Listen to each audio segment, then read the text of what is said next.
दोस्तों नमस्कार, मैं मुकेश उदैनिया आप सभी का अपने चैनल सीधे बोल में स्वागत करता हूं और आपके सामने राज्यसभा का जो चुनाव हुआ है उसके कुछ फैक्ट लेकर हाजिर हूं।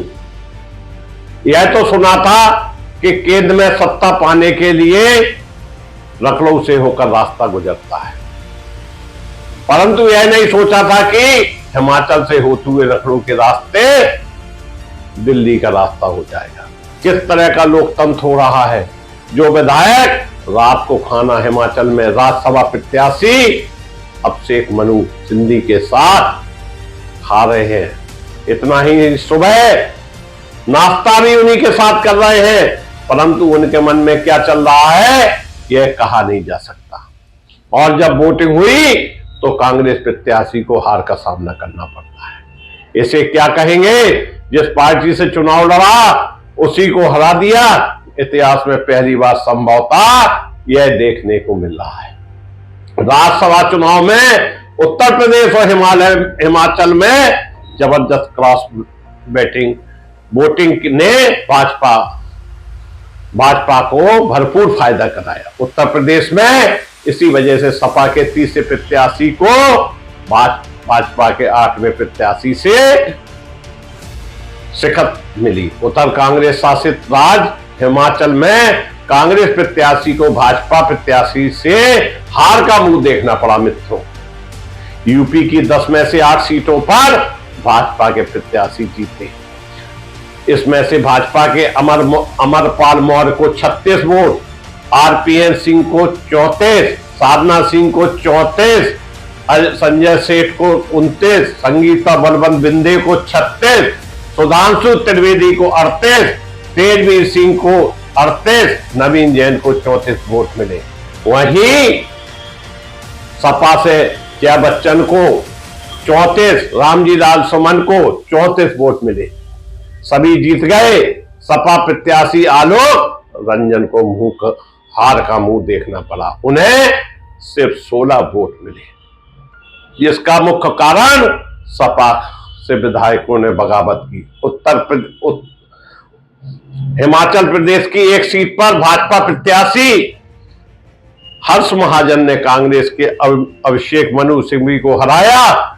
दोनों को 34-34 वोट मिले। वहीं भाजपा के प्रत्याशी को 9 वोट अतिरिक्त मिले। इसमें 6 कांग्रेस और 3 निर्दलीय के थे। दोनों प्रत्याशियों को बराबर वोट मिलने पर टास से विजेता का फैसला हुआ। हालांकि इस परिणाम से हिमाचल में भाजपा नेताओं ने यह कहना प्रारंभ कर दिया कि हिमाचल में कांग्रेस सरकार अल्पमत में आ गई है। और यह बड़ी बात नहीं कि कांग्रेस के विधायकों को तोड़कर भाजपा हिमाचल में अपनी सरकार बना ले। राज्यसभा चुनाव को लेकर विगत दिनों जो सरगर्मियां वोटिंग शुरू होने से कुछ देर बाद यूपी में रही है, उसमें सपा के चीफ विप और विधायक मनोज कुमार पांडे ने पार्टी से इस्तीफा दे दिया। हालांकि कर्नाटक में भाजपा विधायक सोमशेखर ने कांग्रेस उम्मीदवार को वोट दिया है। भाजपा के चीफ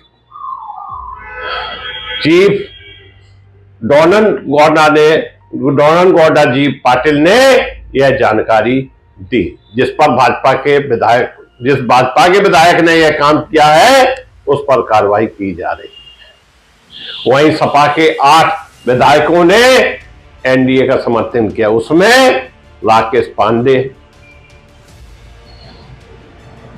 राकेश प्रताप सिंह, अभय सिंह, विनोद चतुर्वेदी, मनोज पांडे, महाराजी देवी अनुपस्थित रही, पूजा पाल, आशुतोष मौर्य, इन लोगों के ने समर्थन किया। इस पर हिमाचल के मुख्यमंत्री ने खुद पत्रकारों के सामने कहा कि हमारे 40 विधायक हैं, लेकिन नहीं कहा जा सकता है कौन बिक जाएगा। राजनीति में जो खेल चल रहा है यह आने वाले समय के लिए शुभ संकेत नहीं है। वहीं सारे इशारों में हमारे देश के प्रधानमंत्री ने कह दिया कि लोकसभा चुनाव से पहले ही हार मान चुका विपक्ष इसलिए मुझे गाली दे रहा है।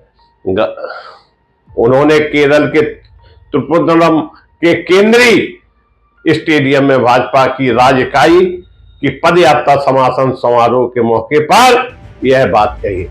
मित्रों, लोकतंत्र जो देश का एक बड़ा तंत्र कहा जाता है और 1 से 40 करोड़ जनता इस पर विश्वास करती है।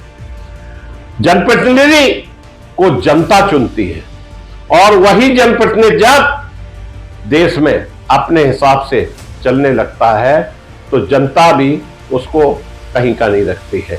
ऐसा ही कुछ इस समय लोकतंत्र में हो रहा है। सत्ता पाने के लिए हर तरह का दांव जो देश में चल रहा है, यह देश के लिए, विकास के लिए शुभ संकेत नहीं है। देश के 1 से 40 करोड़ लोग आने वाले समय में यह निश्चित करेंगे कि हमारे देश की रक्षा कौन कर सकता है और वो अपना वोट सोच समझ कर दें। धन्यवाद।